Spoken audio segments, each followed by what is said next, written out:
The Front Row Show does not reflect the views of Utah State Athletics, or its affiliates. Excuse me, what the hell's going on out here? I wish I could say something that was classy and inspirational, but it just wouldn't be our style. Stick this in your trophy case. Utah State officially enters the Mountain West Conference. The nation has pegged Chucky Keaton as a Heisman Trophy contender. And this is Season 2 of The Front Row Show.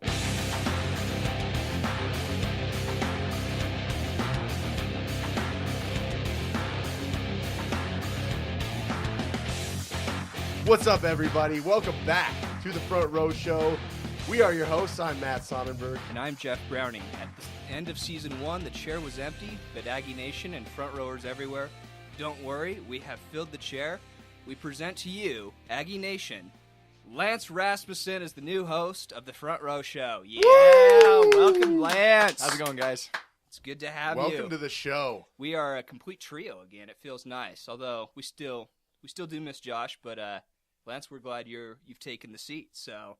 Glad to be filling the seat, I guess. You should be. Yeah. Let's dive right into it. The biggest news affecting Utah State this summer really is a no-brainer. July 1st, Utah State officially became a member of the Mountain West Conference, abdicating that sinking ship known as the WAC. I mean, how else do you describe what the WAC had become? We're in the Mountain West now. I think a sinking ship is a generous way to describe it these days. The Titanic had a better chance of survival than the WAC. We'll just say that. Yeah, it had a better run at the end. There were at least people that, survived. Yeah, the original crew. Some girl got away with the heart of the ocean, but this, there's nothing for the WAC to salvage. What does this move to the Mountain West, now that it's official, what does it really mean for Utah State? I think the biggest thing is it's a new challenge. I mean, we've got it on our brass bull outside the stadiums, meet the challenge. I mean, that's kind of the task at hand right now. We wanted this move up. We wanted this step up. I mean, and you can say in a lot of ways that we had this back in 2005 when we entered the WAC, that it was going to be tougher football, tougher basketball, and look where we finished up. I mean, we reeled off 4 straight WAC championships in basketball. We were the last ever WAC football champions. We made that ascent. Now it's time to make a new climb. And, I mean, this is... I think this is a tougher challenge than jumping from the Big West and the Sun Belt to the WAC. I think going from what the WAC was to what the Mountain West is going to be a tougher jump because there's a lot of quality football teams. There's a lot of quality basketball teams especially. And, the pressure is really on now that if we can make something of ourselves here, what can't we do? And I think for me, when the teams in the Mountain West actually split and formed the Mountain West, since that point, I don't think the WAC really has had anything huge. I mean, I guess Boise State came out of it to start, but it's been a perennial 1, maybe 2-bid league in basketball. There's been 1, maybe 2 football stars that have come out of the league. It really hasn't been that big of a... It was better than what we were running with the Big West, but we're jumping now into a league that landed 5 teams in the NCAA tournament last year, that you're looking at, we've got 5 bowl tie-ins. This is a huge step up for us, not only in competition, but the possibilities of where the league has already been established. And I think that in and of itself is a huge point for where this team can go. I think we all realize that we're hunting a bigger animal now. The thing with Utah State now is you're safe. In the sense of the word that you can say, that is the college landscape. I mean, it constantly changes. But Utah State is finally in a safe harbor, for its athletic programs as well. The other things that came to my mind for what this means for Utah State is exposure. I mean, you look at it, there are 9 football games on national TV. And my bet is something like the USC game, that will probably get picked up somewhere. I mean, you're talking unprecedented TV exposure for Utah State football and for Utah State basketball as well. That cannot be overrated. And then my last thing, the excuses are gone, guys. I mean, really, Utah State fans for so long have pointed to this or to that of why we can't be a big-time program. Those excuses are all gone now because you're in a conference that has legitimate regional rivals. You have good teams in every sport. Every single sport has a good team. There are no excuses anymore for us as Utah State fans. We have to step this up if Utah State is going to become the top university in the Mountain West. Gone are the days of needing a strong out-of-conference schedule in order to be able to make our basketball team relevant in the postseason, because you're going to be able to have that. I mean, not to say that we should back off our scheduling at all in the out-of-conference session, but we don't need to continually complain about, well, our out-of-conference games are against weak opponents, and we know our conference isn't going to be able to levy our schedule up. We can make that happen. It's all just about, hey, we're playing, 3 top 25 teams in the next 3 months at home and on the road. It's an easy thing. No question. I think definitely for basketball, this is something where at-large bids are going to be much more common on a good season. You know, when the team is doing well, this isn't going to be like, you know, take 2010, for example. We had won, 17 straight games before the WAC tournament championship, which we lost after New Mexico State broke Ty Wesley's nose a couple times. You know, after that, though, our record was something like 26-5 or 26-6. And we had won all these games. We were still nervous, though. We didn't know if we were going to get in. Luckily, we did. But, I mean, nowadays, if we have that kind of record in the Mountain West, I mean, what was it? Boise State went, I think, 9-7 in conference play last year in the Mountain West and still got an at-large bid to the tournament. So, I mean, that's going to go a long ways. One other thing that I think is kind of interesting to note is the regional aspect of this. There's a lot of teams within legitimate driving distance if you want to go to an Aggie game on the road, but also to keep in mind is we're going to have a lot of visiting fans coming here. You look at Colorado State, Air Force, UNLV, Boise State, Wyoming, all, I mean, decently doable drives. You can do it in a day, and even if you want to go crazy, Fresno State, San Diego State, you can make those drives in a day. The whole conference is within a day's drive. I mean, you're not trying to make it to the pit that is Las Cruces or the swamp that is Ruston. You know, you have all these schools within driving distance, and that's great, like you said, for Utah State fans. But don't forget, that means there's going to be a lot of support from those other schools that are going to come in and try to take over our stadium. And so, you know, it's important that Utah State fans recognize those regional rivalries. And I think they will, because I think those rivalries are very important for Utah State. What's it going to take for Utah State to be successful in the Mountain West? And we're not just talking football, because I think we kind of know, but the athletics program in general, as a whole, what's it going to take for Utah State to be the top of the Mountain West? I think first things first is football is what drives it all.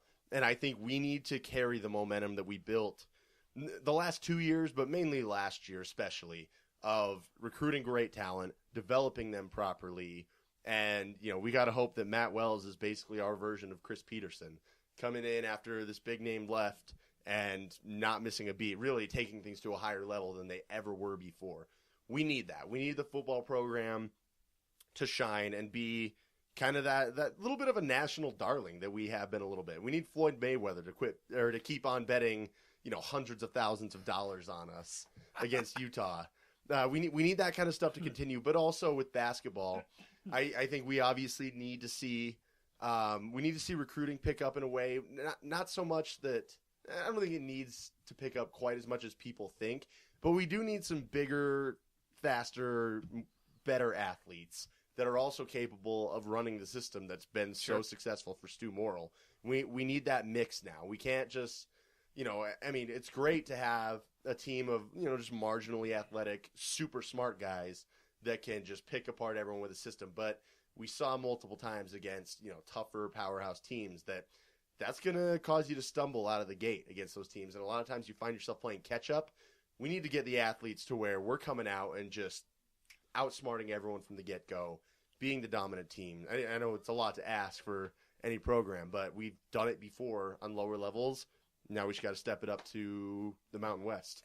And I would think with the other sports, because you touched on basketball and football, I think with the other sports, you kind of just keep doing what you're doing, because I think the other sports have been so successful in the WAC, and I think in some things there probably is a talent gap in the Mountain West Conference. I'm not 100% sure on that, but I think our teams have shown that they can be competitive with upper echelon teams in the other sports. I mean, volleyball beat Hawaii, which is like a top 5 program a couple years ago. Soccer, you know, almost beat Washington, should have beaten Washington at home, beat Denver, which was a top 20 program, and played BYU tough, and they were ranked, number 1, number 2 in the country last year in soccer. And so I think our other sports have shown that they can be competitive in any situation. So I think for them to maintain that success, obviously you hope with a move like this, your recruiting is going to pick up. I'm sure it will because we have great coaches, but you kind of stay the course with them and continue doing what you're doing. Well, I think one of the big things as far as recruiting and everything else goes is you have to have the infrastructure built in order to be able to get those people here. And we have major moves going on as far as what we've got going. Strength and Conditioning Center is now having our athletes working out in it. And I mean, just the view from that building would be enough to convince me to be up here, let alone the technology and everything else that's going on inside. With the new Wayne Estes Center that we've got started up, you've got an infrastructure that's finally built that has never been at Utah State before. We've never been able to bring in recruits and go, look, we are not only competitive on the court, we're an underdog that has been able to win games, but we've got facilities and things that are going to be able to bring you in and make you the best athlete possible. Basically, right now, what I think we need to be able to do is sell the program and sell it in a way that we've never been able to do before, saying we've got facilities, we've got coaches, we've got success stories, being able to point to our players in the NFL, being able to point to postseason success and say this is where we're at now.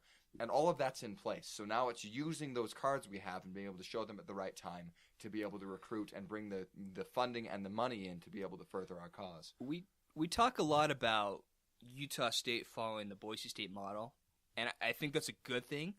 My question is instead of saying, can we become the next Boise State, because we're going to be playing against Boise State, can Utah State become legitimately the next Utah or the next TCU that topples the Broncos? I mean, TCU and Boise State, those were great games, and TCU won, the opportunity to go to the Rose Bowl. Can Utah State become one of those teams that overtakes Boise State? I think absolutely. I people look at something like the size of Romney Stadium and they think, 28,000 people at games, it's not a huge crowd. But part of what sells people on Logan and Utah State, and I think all of us could probably attest to it in our time here, is that it has like this tight-knit family feel to it. That even though it's not, this giant stadium, you get down there, and those lights are bright, and those fans are loud, and those players feel right at home. And, how many guys have we seen that said on their recruiting trip they just felt like this was a good place for them? They felt the family atmosphere, and they liked that about this place. I think we have that going in a big way for us.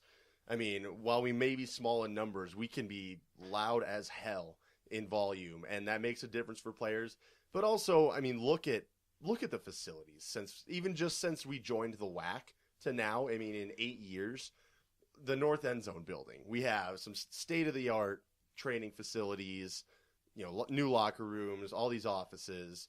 Now we have the Strength and Conditioning Center coming in. We have the Wayne Estes Center being built. We have, the basketball locker rooms. All the locker rooms in the Spectrum got a nice overhaul a couple years ago. Everything is just fancy and new, and that's going to be a huge selling point to people, especially now that we have this great conference we're in. It's stable. People know where we are. They know where we're going to be competing. They know they're going to get exposure. I think all of those factors together, I think we absolutely can be one of those teams that kind of rises from the lower level. But, maybe even more so than what Boise State or TCU did, we could be competitive in both football and basketball because we've already had success in basketball. Oh, that's a good point. And, neither of those teams during their great runs were anything to really be impressed about with basketball. Boise State in 2008 when they won the WAC, when they shared their WAC regular season title, that was a massive thing for them. They hailed that game against us when they could have clinched the outright WAC title as, the biggest home game ever. And a third of the stadium still was Utah State fans, and then we beat the crap out of them to crush all those hopes and dreams and took that number 1 seed for ourselves. But, it's one of those things where we can have the best of both worlds, which really you can say none of these non-BCS teams, at least, have done yet. Nobody's had the best of both worlds with really quality success in both football and basketball. And I think that's something that if these chips fall into place for us, we legitimately could be the ones to break through both barriers. Well, and I think one of the big things is we have one of the things that at least I've been forgetting is the fact we have a rebranding that has happened that has basically washed our image clean. You know, it has been something that's come in and said, let's start over on basically every account. And there are people who look at our new logo and associate it only with the success that we've been able to have, as opposed to looking and going, oh, but you've got all these, other problems, the terrible football seasons, the whatever else they throw at us. We've got a new image, we've got new facilities, we've got everything new in place, and as I think it's a great point that we can succeed both on the court and on the field.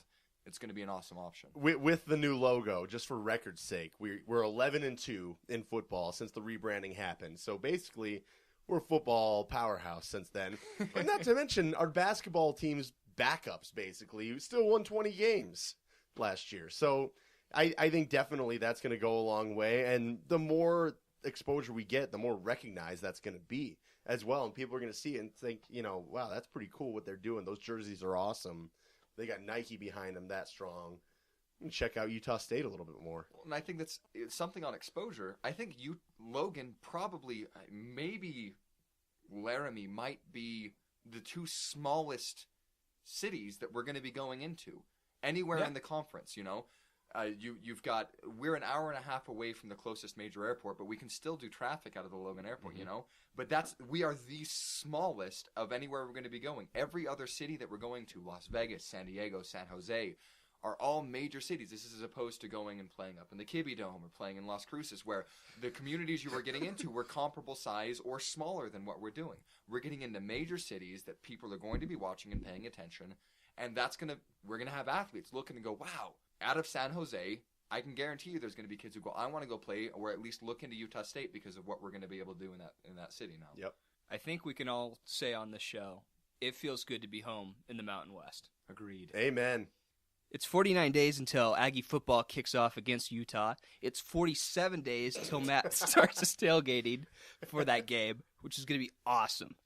Guys, Chucky Keaton is getting a ton of national attention, a ton of, he's being put on a bunch of preseason awards, including the Heisman Watch, guys. And this is interesting because, when you think of the Heisman Trophy, it doesn't always go to the front runner at the beginning of the year. I mean, you look at Johnny Manziel last year. No one thought of him as a Heisman contender, and yet there he was with the trophy at the end of the year. Because no one had seen him play. Well, exactly. His coach didn't even think he was a starter, to be very honest, to start that season off. So Heisman contenders can come from anywhere. So to start off our much anticipated Aggie football preview, we'll ask this question: what will it take for Chucky Keaton to become a legitimate Heisman contender? I think it's a long shot, no question. I mean, we haven't seen a non-BCS conference player win it in how long? 23 years. Yeah, too long. I think for Chucky to win it, I mean, as great of a season as I think he will have, for one, he's going to have to put up ridiculous numbers, which, I mean, pretty solid chance that he'll do that, especially if we can get the wide receiver position sorted out and he's got some more quality targets to throw to. I think he could be in line for some mind-blowing stats in the passing game. But the biggest thing, I think, is it comes down to the team performance. Yep. It always is a player from a team that is at least near the top of the country. I mean, you can only think of a handful of guys recently that were from non-BCS schools that even got invited to the ceremony. Kellen Moore was one of them. I believe Colt Brennan did with Hawaii a while back. I mean that's two guys from within our own conference, which is nice. I feel like I'm missing someone else recently, but point being, it's going to be difficult. And I think for Chucky to actually win the Heisman, for this to be a possibility, first off, Utah State has to go undefeated, which would be awesome. That'd be great. But secondly, I think every other team in the country might need to have at least 2 losses. Maybe we could have a team from like the Sun Belt or the MAC that only has one loss, but being from the Mountain West, it's going to stand out a little bit more when we do it. But I think the mind-blowing stats and having clear-cut the best record in the country would be, I mean, if that's the case, if that's what falls into place, it almost might be a slam dunk at that point for Chucky, with every other team having slipped that much. But, well, at least it should be a slam dunk. It won't be. Yeah, it but won't be. I think that scenario is about the only way I can imagine it. Chucky's not only going to have to. We're not only going to have to go undefeated. He's going to have to play well in the big games, the games at USC and against Boise State.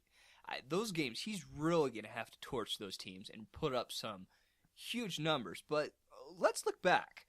Johnny Manziel, his quarterback rating, for last year was 155.3. Chucky Keaton's was 154.6.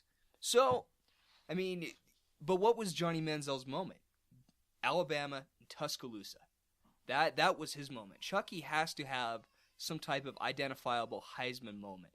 And, that's got to come in the big games, the USC, a Boise State. If he has that moment and Utah State steamrolls everybody, I don't think it's enough just to go undefeated. I think they have to just severely beat people down in the process. You'll see him in contention. I don't know that he'll win it because, Kellen Moore was incredible and he didn't win it. But he would at least be considered a serious contender. Well, unfortunately, our schedule is going to play against him too because this Heisman hype really starts the second half of the season. Yeah. And our second half of the season New Mexico, is Hawaii. our really easy section. So he's going to have to come out of the gates really hardcore and then be able to continue not only that but elevate his performance through those last 6 games. But those first 7 games, the gods must be against us because we just got brutal first 7-game schedule. If they come out of those 7 games 7-0, with a amazing performance against USC and Boise State, he's going to be in the conversation to start. And that in itself may propel him throughout the rest of the year as well. Because, you saw it with Kellen Moore when he was considered a Heisman. They played the big money game against Virginia Tech. And that game in itself was enough to propel him to New York City where he was a finalist. And so you can see it happen. But Chucky's going to have one heck of a season, as will the rest of the team, in order to even make this possible. Well, I think another big thing to point out is the quarterback rating is pretty similar between him and Johnny Football, but Johnny Football had a lot more runs under his belt. He had a lot more rushing yards that ended up coming up because he really, yes, he had some good running back talent behind him, but their offense wasn't centered around another. Kerwin Williams was, I believe, the number 1 player in the nation as far as highlight stats. There's a couple websites out there that actually track runs over specific distance that end up in scoring or first downs. And he was the number 1 player in the nation. When you have that counted against you as a quarterback, it's really hard to be able to compensate and pick up that run game at the same time. I don't know if our offense is weighted enough to be able to give Chucky the run opportunities to catch up on that point. It could. And to be honest, I think we've been really concerned about protecting him, which is why he's been pulled back from the run game as compared to where he was in the freshman season.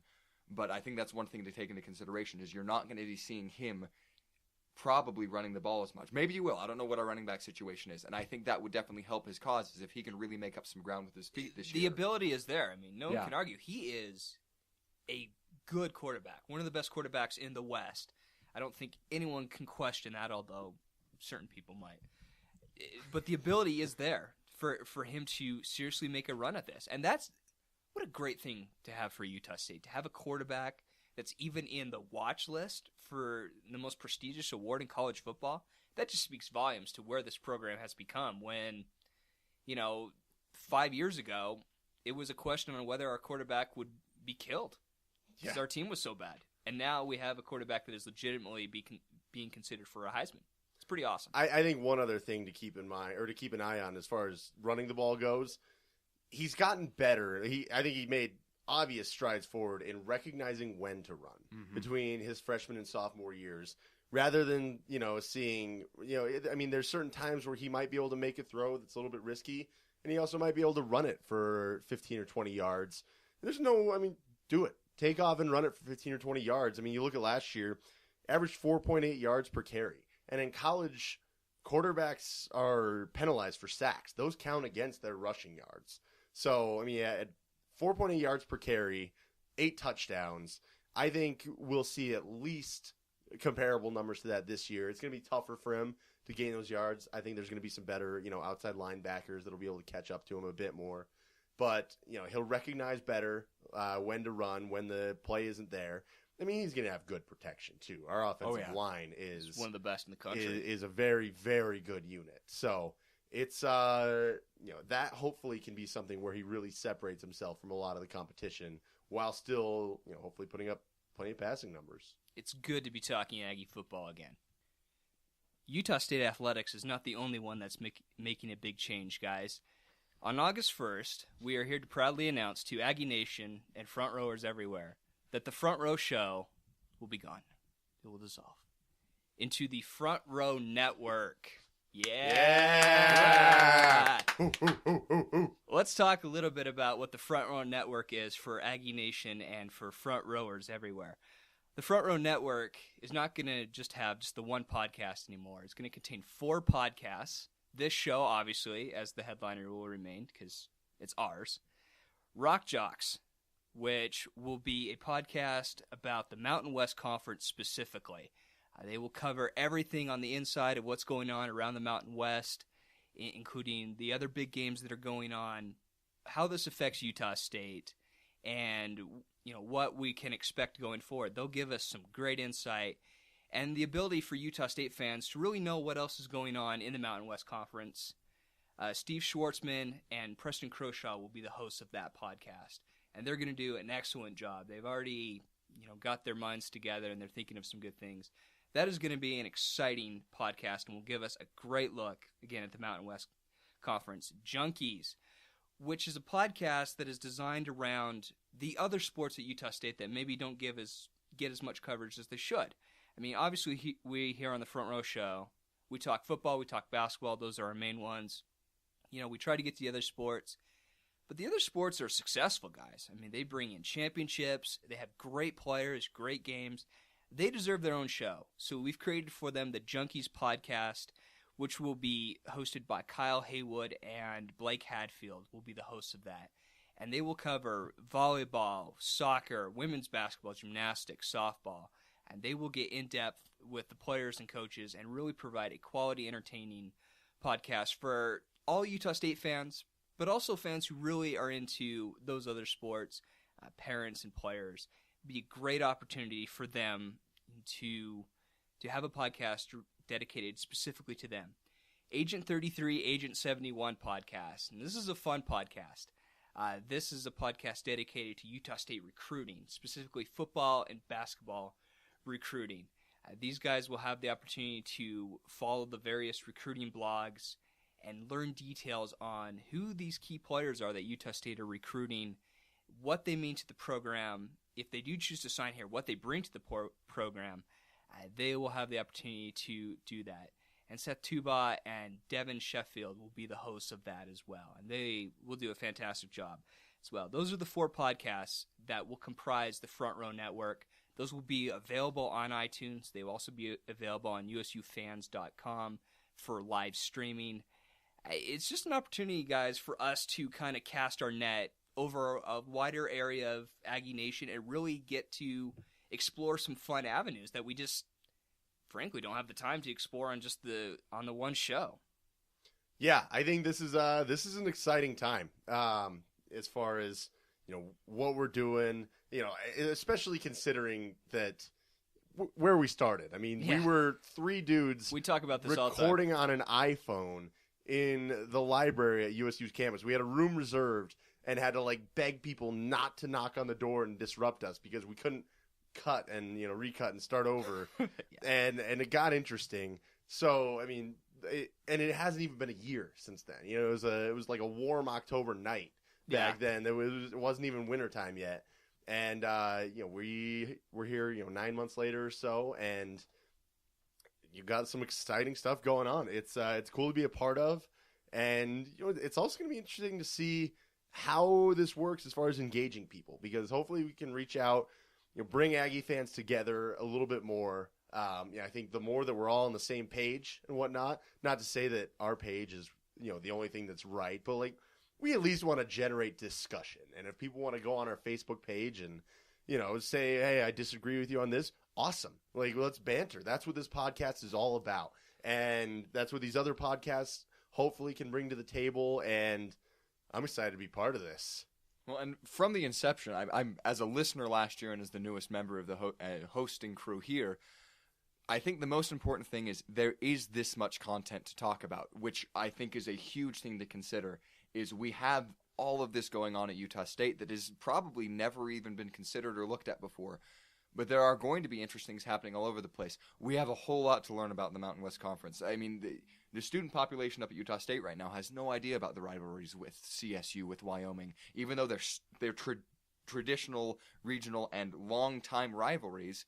It's something that we're going to be able to fill them in on. We have a lot of success going on in the other sports that I think people should have the opportunity to hear about.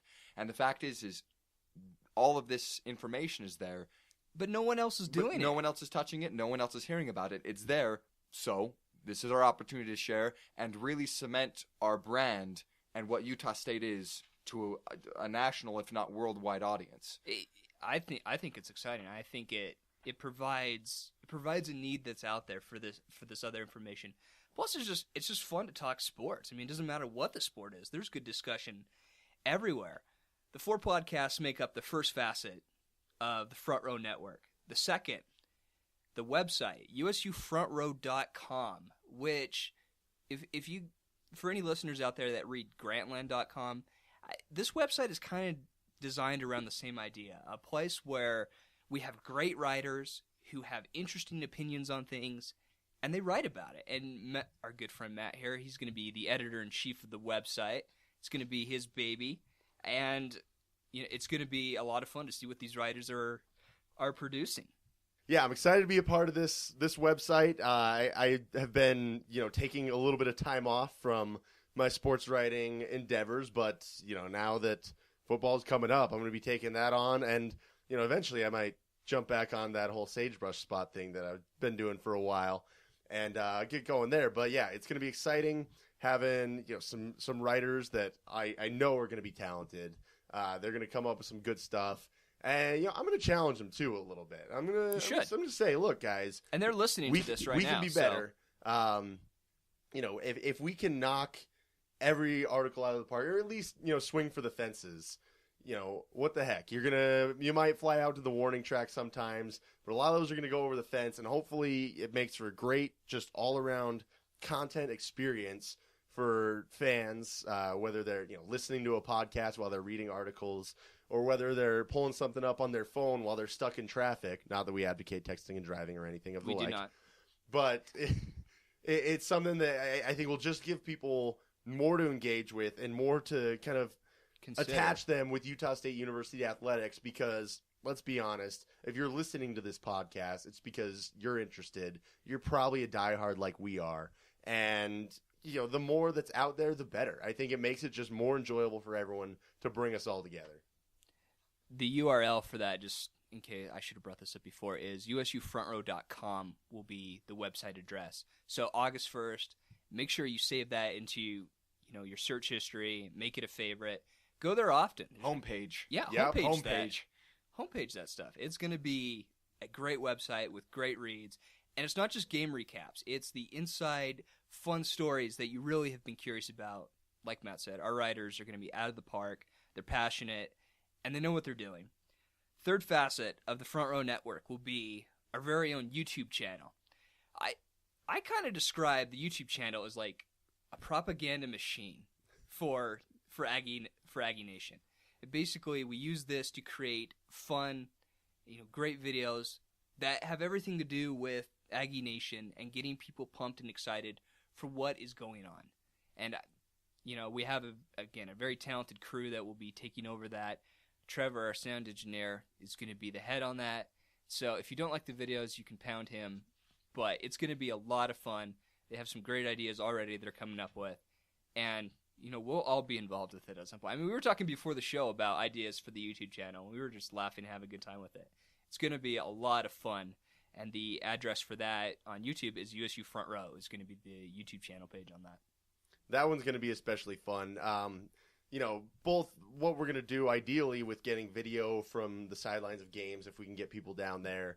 But also, one thing that we talked about was doing kind of a quick take. So say news is breaking on USU athletics, and maybe it happens on the day after we just recorded a podcast. One thing we want to set up is we're going to put one of us on camera and give you a quick, minute or two take on the news that's breaking, so that the Front Row Show basically can go week round now. Mm-hmm. This isn't just a once a week thing, because if you subscribe on YouTube, check your subscriptions daily. You might have something new. You might have some Aggie sports that won't require a ton of time, but we'll jump right in. We'll hit the main points, and you can get your news right there, get a quick take on it. Obviously, and another great avenue that YouTube provides is the comments section, which whole new way for everyone to interact, which we're excited to do. It's going to be a blast. I think one of the big things is this is really going to improve our footprint as far as the Front Row Show. We want exposure. We want people listening to what we have to say, because we want people to know that we're fans of Utah State and what we're supporting. This is a wonderful time for us to be taking this step, because we believe in the product that's being put out. So I guess our challenge to you with this is do the same. Hop on board, come make the comments, participate in the site, view it, share it with your friends, let people know what's going on, because we're showing our colors here. This is us saying we believe in the product that's going on in the university, we believe in our programs, we believe in the city, all of that. Step up with us. Be there, support the site, support the network. I think it's going to be a lot of fun. Don't just do it for us either. Do it for the Aggies. Yes. Yes. It's a new season, but old favorites remain. It's the tweet sheet. All right. It's time to start off the tweet sheet with our good friend Garrett, good friend of the program as always. He tweets in, who on the football team is an under-the-radar budding star, i.e., who haven't we heard of that will be a household name this fall? I think it might not be that under the radar to a lot of people, but my first instinct to answer that question is Brandon Swindle as a wide receiver. It's a position we need somebody to step up in, and I think during spring ball we saw a little bit of what Swindle can do. He didn't get a chance to show much on the field as a redshirt freshman last year, and I know Garrett is probably well aware of who Swindle is. He's on the ball. Nothing's going to be fully under his radar. He's a front rower. But my first instinct on hearing that question is Brandon Swindle. I think that's a guy that could come out and surprise a lot of people. I'll give you mine. It's at the tight end position. It's Wyatt Houston, guys. DJ Talavea, I think, is very underrated as a pass catcher. He's a great run blocker. We've heard from everybody on the team how good of a run blocker he is. Underrated as a pass catcher. He'll be your starter. But you look at a guy like Wyatt Houston, when there's so many questions about wide receiver and who's going to be catching the balls this year, the tight end has been one of our best weapons going forward. And Wyatt Houston is a pass-catching tight end. He's big, he's physical, he's got great hands. He played quarterback in high school. He's a guy that I don't think a lot of people know of. If he doesn't redshirt and he plays, he will make a big impact on Utah State this fall with his pass-catching abilities at tight end. For me, I remember Coach Wells speaking at one point that we have a running back freshman coming out of California, Karis Johnson, who he said will be playing day one at Utah. We don't know that could just be he's showing up on special teams. It could mean he's going to be taking carries. But I think one of the pinnacle things for our team is who's going to be coming and backing up Joe Hill in that running back spot. And even if he only comes in and spells a couple carries a game, watching his tape out of high school and what he was able to do with the ball, I think we could see some amazing things out of him. I just think he's underrated at this point. I mean, you don't expect freshmen to really come and be able to make a huge difference in the college football landscape a whole lot. So he's got my vote. Seth tweets in. He says, are there any new pregame activities planned for this year? Let's get one thing straight. I mean, I know we all like the carnival thing. There's only one activity that should be going on. It's tailgating before games. Oh, yeah. This is something I'm passionate about. And, over the last few years, we've kind of been growing together as all of us regular tailgaters out there, especially kind of on the more northern end of the parking lot by the softball field. We've kind of recognized the other people around us. Me and my crew are out there all the time. There's some guy that's always cooking ribs and does a phenomenal job. But come on out. Come tailgate. Like, even if you don't know people at all, just come up and be like, hey, how's it going, guys? Like, I don't know, bring a 6-pack of beer and everyone will love you. But come hang out. From what I understand, they're moving a lot of the tailgating this year. Mm-hmm. So it'll be kind of more heavily concentrated in that area, in that same area, kind of up by the softball field. So basically everyone's getting kicked out of their neighborhood and into mine. And I couldn't be happier. I think this is going to be awesome. I think, it should bring everyone together for tailgating. Do it for every game. Like, come on out. I know those 1 o'clock starts sometimes are a little tough. You gotta get out there early to start grilling and drinking or whatever you want to do with your tailgating.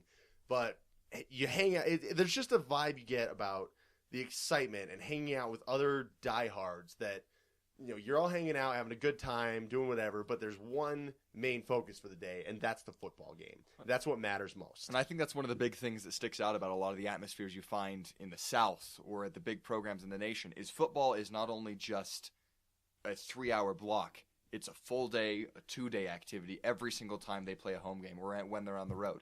The more time you spend invested in talking, get yourself psyched up for the game, the better the atmosphere is going to be.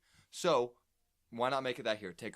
Set the days aside. This schedule months in advance. Get it off work, get it off whatever else you got to do. Clear your schedule, get out there hours early, get yourself psyched up for the game, and spend time with like-minded people. That's the people who are going to be there. People who love Aggie athletics, who love the football team. It's a great opportunity. Ned tweets in, good friend of the program, what's your prediction of how well the football team does?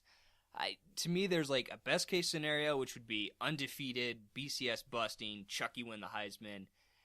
Guys, that actually is a possibility. I mean, that's not just Utah State being Homer. I mean, you look at our last 2 years, we've been in every single game. We were 5 points away from being undefeated and BCS busting last year. 2 missed field goals did us in. That's it. We're not that far away from that. It's a tougher schedule in the Mountain West. You're looking at Boise State, at USC. My best case scenario, well, not my best case, but my prediction, I'll go 9-3. I think that's definitely solid. I think that's definitely something that they can do, and I look for Utah State to go 9-3. I think the whole schedule thing is definitely tough, and you look at we've got some talent to replace, but we also had that the year before, too. I mean, people were thinking, well, how can we replace an offensive playmaker like Robert Turbin and a defensive just wizard in Bobby Wagner? And, we come out, we have Kerwin Williams, who was a masterful, and then Kyler Fackrell, Jake Dowdy, Zach Vigil, and Boje Moyatu all step up to make the linebacking unit even better that next season. So I think, people wonder how are we going to replace Will Davis? Well, we'll find a way because we've done it before. We've replaced better players than Will Davis. No offense to Will. He's the man, like one of my favorite players ever. But, we replaced Bobby Wagner just hitting the ground running. And I think with that in mind, even Phil Steele, the college football guru dude, in his season preview said that 2 of his 9 sets of power ratings called for Utah State to run the table in the Mountain West. Obviously, I mean, we're not the favorites in his book, but we're a team that could very well, all we need is a couple big plays, and all of a sudden you win a few games that people didn't think you would, and you're in a great spot. But kind of going along with what you said, Jeff, I'm in the feeling of a 9-3 season is legitimately where we're headed. And for me, I look, who haven't we beat in the past 3 years? On the schedule that we've got coming in, we've got a couple opponents that we haven't played in a while. You're looking at Air Force is on there, Boise State, USC is on the schedule this year. But when people talk about the upgrades to the Mountain West Conference as far as a competition as a conference, we've been beating and soundly beating as of last year the lower echelons of the Mountain West Conference with no problem. The real question games, Utah's always going to be a question game. Boise State's going to be a question game. But I think that 9-3 is and the thing that I really want to bring up with that is 4 years ago, we wouldn't have even been expecting a bowl game out of preseason predictions for that year. And the fact is that people are going to be rolling and jumping off cliffs if we wouldn't make a bowl game this year. To say that we are expecting a postseason not only game but probably victory. We are finally to a point as a program where the bowl game is just the norm now. It's going to be a given. We should never take it for granted. We should never take Enjoy it for granted. Enjoy it every time. But it's expected. We know we're going to go to a bowl game. The question is, what type of bowl game are we going to go to? Ogden Aggie, he says, do you guys know how the receivers are coming along and any specific guys putting in extra work with Chucky? If you want to believe Twitter, there was some news that broke today at the time of this recording that one of the receivers expected to come in, Ryan Watson, may not be joining. That may change the receiver position a little bit. As far as the guys that are here, it's summer route running. It's studying the playbook. It's lifting weights. It's everything that's to be expected of Division I receivers right now is what's going on. Yeah, that's one area where, especially during this part of summer, we don't have a lot of information on because there's nothing to really report on. There's no official team practices, so there's not going to be media up there covering it. So we don't really get any kind of glimpse. They're working on strength training.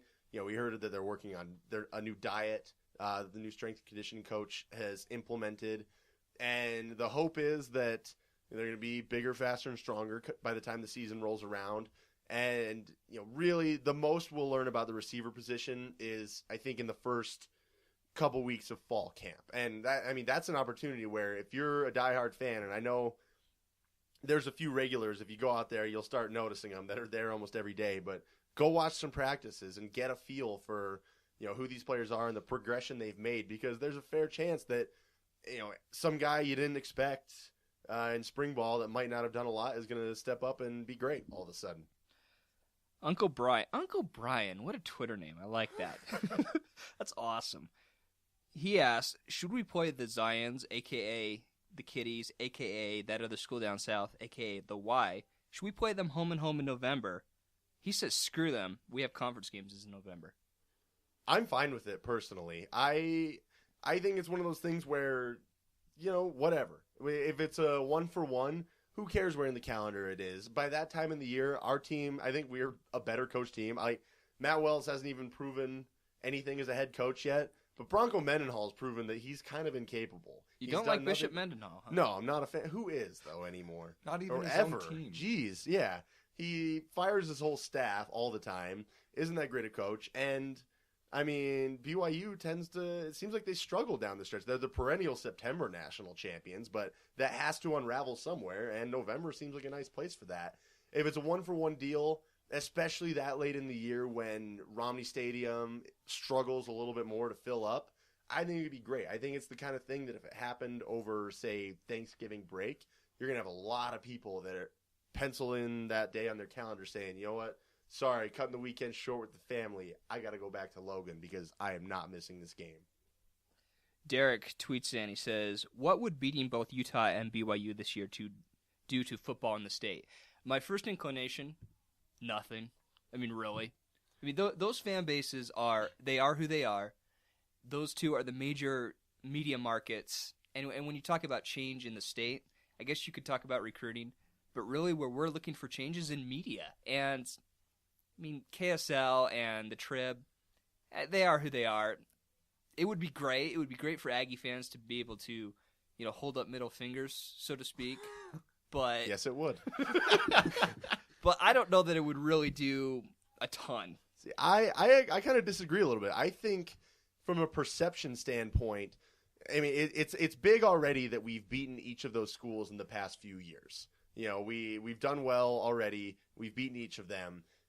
Now we need to do it again. We need to prove that it wasn't a fluke. And if we do that in the same season, beat both those teams, think of what that does to the perception of recruits around the state to say, look, these teams are fading. Look at Utah State. We have brand new facilities, awesome uniforms, a fan base that is dying to jump behind you and support you rather than just, passively forget about you once you're 3-3 or something. I think that goes a long way with recruits to really kind of change a culture amongst them. And for me, I think I'm on the same boat. And the reason why is because fans at other schools right now are going, once in 17 years, once in 20 years. But if we can change that to 2 out of 4, and all of a sudden we're on a 50% type thing, we've got a legitimate contention to be like, you know what, don't worry about it. And personally, the more the other fan bases can be talking about our school instead of their schools, I'm all for it. Brian tweets in, this is one-word answer. Which of the new coaches this year will make the biggest impact? Softball, tennis, or gymnastics? Gymnastics.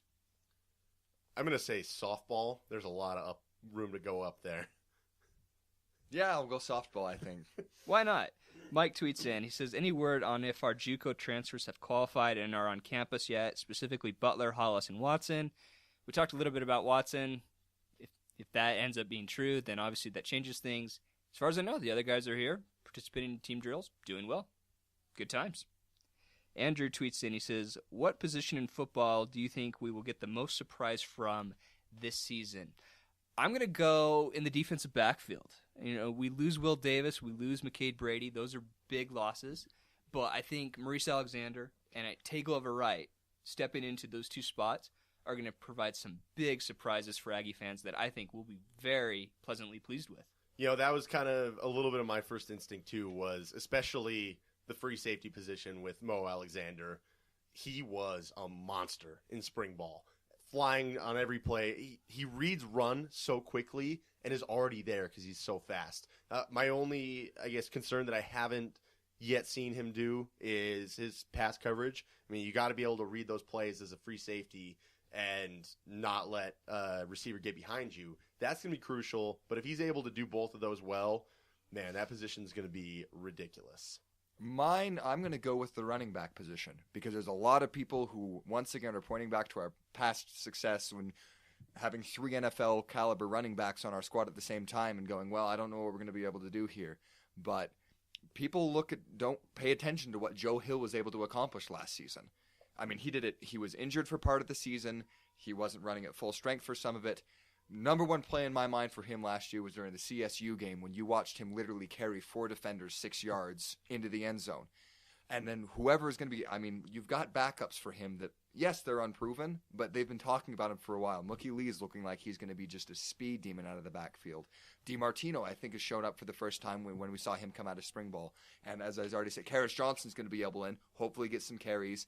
And he has had some amazing, his size, I think, is something that a lot of people understand. People look at on the roster and say, oh, he's 200 pounds at this point. But he was tweeting out earlier in the year that he's hitting something like 220, 230 pounds, which is Turbin size and strength. That's bigger than Turbin because he's like 6'2". Yeah. And he's a huge track athlete in California. He set the state record in the 100 meters. He ran like a 10.7, which, I mean, to us may not sound a big deal.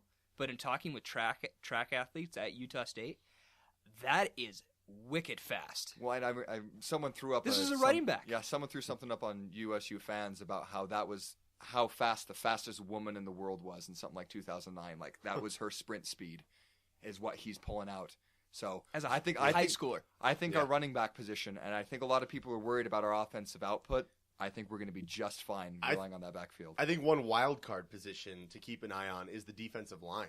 Mm-hmm. You look at it. We lost, I believe, Javier Lasiki graduated, and Al Lapuaho, but there's a lot of quality talent still there. We got Elvis Kamanamatagi in the middle, Travis Seafelt, those guys kind of anchoring Jordan Nielsen down low. But yeah, in the ends, we got Jordan Nielsen, who was second team all WAC last year, had a few monstrous plays throughout the year, especially in the Utah game. BJ Larson Connor Williams. Yeah, Connor Williams. I mean, Connor Williams is a guy that has been primed for domination for a long time. And I think this year he knows especially that it's his time to shine. Like, I think he probably has a feeling that this is his defensive line and he wants to lead it. But there's a lot of talent there that could be pretty intriguing and maybe make some great things happen, especially for demanding double teams, hopefully, and giving our linebackers room to run. It's scary, man. Well, and on top of that, you look, I mean, my favorite game to watch as far as the defensive line goes last year is the San Jose State. Because you watch A.J. Pataliai come up and just, and he's back this year. He's huge, but I think Al drew so much attention and focus. And I think, honestly, it's going to be the similar situation to what we saw in our linebackers, is you had 1 or 2 guys with Bobby Wagner and Kyle Gallagher who were drawing all of the attention. All of a sudden, the next year we fill in with maybe not as outstanding in every single aspect of the game, but you bring 4 or 5 guys who can competently do their jobs. I don't know. Kyler Fackrell's awfully good at everything. Give him till his team. I think he'll be doing. I think he'll be meaning business. Can we? I will throw this out here. Kyler Fackrell might be the highest draft pick that Utah State has ever had. That guy is a freak. I think. Assuming he stays at least this season and the next, because he's draft eligible after this year because he redshirted. Assuming he stays, I legitimately believe he could be a first-round draft pick. I believe it. Done. Thanks, everyone, for the tweets. As always, send them every week. Front Rowers Unite. All right. Every week we throw the mic over to one of our own to let them run on something that's been bothering them of late or to talk about something they feel especially passionate about. So this week we're throwing the mic over to Jeff. This is the Rant. I'm as mad as hell, and I'm not going to take this anymore! When Utah State joined the Mountain West Conference officially on July 1st, you heard Scott Barnes and everyone else that's associated with Utah State Start using the phrase, join the climb. Well, with the announcement we made today here on the Front Row Show that we are becoming the Front Row Network, we are doing our own join the climb. Destiny is not a matter of chance, it is a matter of choice. It is not a thing to be waited for, it is a thing to be achieved. I bring that up because I would like every Aggie fan listening to this, and even others that you may know, to think of destiny and how you go and grab it. For so oftentimes, we've been plagued by waiting for destiny to come to us. We haven't really done anything about it. That changes now for Aggie Nation. Instead of waiting for destiny to come to us, we are going to it. We are building new facilities. We are increasing our TV exposure. That's all within the athletics department. But what can you, as the fans, do? These things, they are not meant to be watched from the stands. They are meant to be a part of. This is what we're doing on the Front Row Show. We're creating a network. And my question is, what, as fans, are you doing to grab destiny and create your own culture? I have 4 suggestions for Utah State fans on today's rant. Number 1, buy the gear. Every single Aggie should have at least 2 t-shirts, a polo, whatever the case may be. You need the gear. Go buy it. I don't care if it's hats. I don't care if it's t-shirts. Go grab the gear. Wear it proudly on game day. Game days equal blue. Doesn't matter if you're a student and you go to school. Wear blue on that day. If you're not in school and you're tailgating, you should be in nothing but Aggie blue. Number 1, buy the gear. Number 2, come to the games early. If the kickoff is at 1 o'clock, you should be there 6 a.m. You should be tailgating. You should be getting crazy. You should be associating with our good friend Matt over here and enjoying a good conversation, because if you listen to the podcast, you know the man can talk. Come to the games, get crazy, get there early. Number 3, party it up. Make the game an event. What made the Spectrum so world-renowned was that it was a party atmosphere. It was fun. You went because there was nowhere else you'd rather be. Create your own culture within the stadium. Get loud, get crazy, do the Scotsman, do the fight song. Get into it. I don't want to see anyone in the chairbacks when the school song or the Scotsman is playing sit there with their arms folded. If you're going to sit there with your arms folded, then give up your season tickets to someone who would actually do what they're supposed to do, and that is to be a fan. Enough of that. Get up, get crazy. Number 4, stay till the end, and stay an Aggie afterwards. I don't want to see anybody leaving the stands with 7 minutes left. Those type of people forget the mire that we just went through, and what we're now in. They forget that.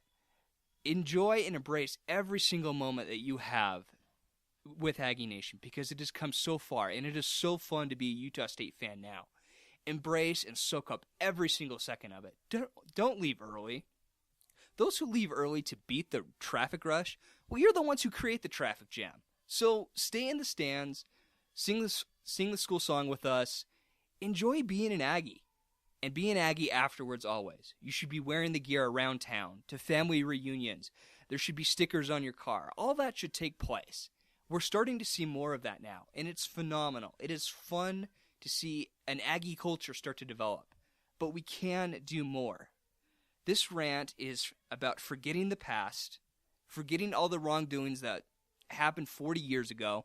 Quit thinking about BYU and Utah and how they screwed us over. Don't care, because our destiny is in our hands now. Forget the past, embrace the now, and look to the future. Join the climb. All right.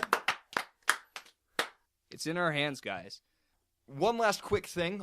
This Thursday, the 11th of July, at 5 o'clock p.m., they are asking for volunteers to go up and help lay some sod and do some landscaping work at the new Strength and Conditioning Center on the north end of Romney Stadium. This center looks awesome. Interior is amazing. Our athletes are already working out in it, but they do need some help getting everything put together on the exterior. Anyone can show up. Just show up at any point, wear some work gloves, ask what you need to be doing. We got a lot of people we know who are going to be there. We're going to try to make it ourselves if we can. Things are going to be good, but this is something else you can do as part of the Front Row Nation as well as Aggie Nation in order to be able to go and support and get our facilities to where they're supposed to be, help out up there. It's going to be a great time. There's going to be a lot of Aggie fans. Hope we can see you there. Front rowers unite. Well, this is a good first episode of the Front Row Show. Lance, it's good to have you as part of the show. It is great We're to be here. We're excited for what he'll bring, to the episode and to the network as well. A reminder to everyone: August 1st, the Front Row Network goes live on all the facets. The website, the YouTube page will go up. The podcast will debut later on in their appropriate time slots. A lot to be excited of. Start getting ready for football season as well. It's a long day out there tailgating with me, so you're going to have to prepare mentally and physically, but I'm willing to put the team on my back and carry you through the day of tailgating. That's what I do. I'm passionate about this. I want you to come on out. Even if you think like, oh, that'll be weird, be like, yeah, I listen to the Front Row Show. Just come hang out and have a good time and talk about the Aggies with me. Because, I mean, I don't know if you can tell, I like talking about the Aggies. It is on. For the Front Row Show, I'm Jeff Browning. I'm Lance Rasmussen. And I'm Matt Sonnenberg. Go Aggies!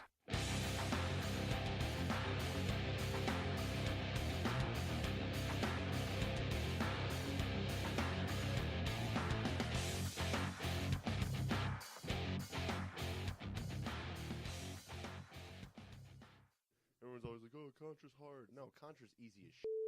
Super Contra will fuck the world up.